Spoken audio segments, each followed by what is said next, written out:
Good evening. Once again, the dream of a good life in Southern California has taken a major jolt. This area is still trying to recover tonight from a major earthquake that struck early this morning in the San Fernando Valley in Northridge, which is about 10 miles northwest of where I'm standing, and it did major damage throughout the Los Angeles basin. It was 6.6 on the Richter scale.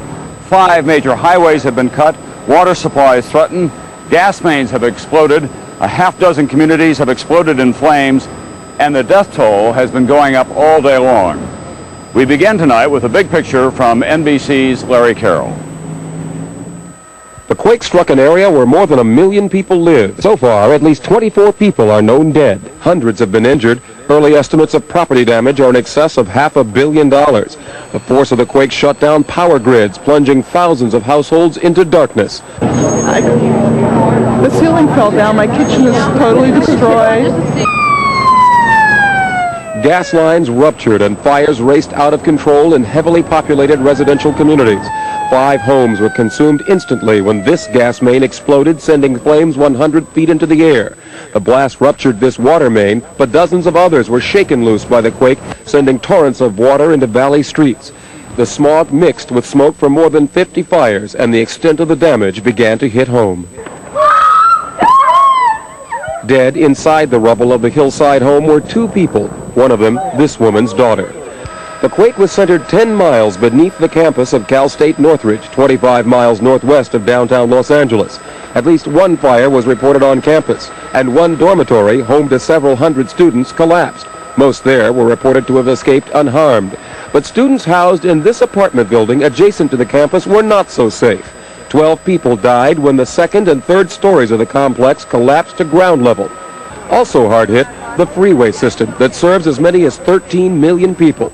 3 major freeways, all recently reinforced for earthquakes, were damaged and are closed to traffic. And then there's the property damage. Hundreds of homes and businesses are damaged, many beyond repair. They don't have electricity, they don't have water, and they were just moving. And I'm just glad to be alive. While not the most powerful on record in Southern California, the Northridge quake may well cause the most damage.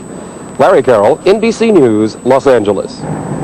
If there is a saving grace to this disaster, it is that this earthquake hit early this morning when many people were still at home, and it is, after all, a holiday. Nonetheless, a number of people are dead tonight, many more are injured, and many people, of course, have been severely dislocated from their homes. NBC's Roger O'Neill tonight on the fight for survival here. That pile right there, the first pile you come to is where they're at. It was a race against time all day long, a race to save lives. I haven't heard anybody. Hello, is anybody there? This is all the first floor underneath here. This is the 2nd floor right here. Is he underneath us? Yeah. Is there anybody in there? 33 people heard the cries of rescuers at this apartment complex in the valley. But at least a dozen people were crushed to death as the 3-story building collapsed. She's an old lady. It's just a foot sticking out on her cheek. Do you see it? Yeah, she's gone. For firemen, it was a day of heartbreak, but also triumph. When you have somebody trapped in there, you just hope you can do the best to save them if they're alive. Citizens responded to the cries of help, the cries of pain. Marco Pelias heard them after crawling out of his own apartment. He then helped pull 7 other people out of the rubble. And the way they were screaming, you don't care about anything else, you just care about trying to get the people out of it. At Granada Hills Community Hospital, the parking lot became a triage center.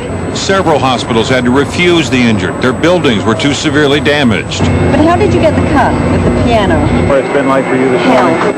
Absolute hell. Most of the injuries were not life-threatening, cuts and bruises, but still so many were in need of help, many had to wait their turn. This 2-week-old baby got immediate attention from Nurse Jack Burns, who determined the bump on her head was not serious. Nothing prepares for a day like today. Buildings falling down over here. People are all over the place in the parking lot, staked out. Nothing prepares for this. Few residents are prepared as they should be. Food and water becomes precious commodities. Electricity means gas lines. And pay telephones become vital links to the outside world. Just tell them Scylla's okay. For the next several days, city parks will be home for thousands of people. Not because their homes have been destroyed, but because this is perceived to be a safe place to be. There is still a lot of fear in L.A. tonight. But for hundreds of others who were trapped, then rescued, tonight is a night to celebrate life. Oh, that sky looks beautiful. Roger O'Neill, NBC News, Los Angeles. And I am joined now by California Governor Pete Wilson. And Governor, as we were just watching that report, we had another long aftershock here that lasted about 35 or 40 seconds.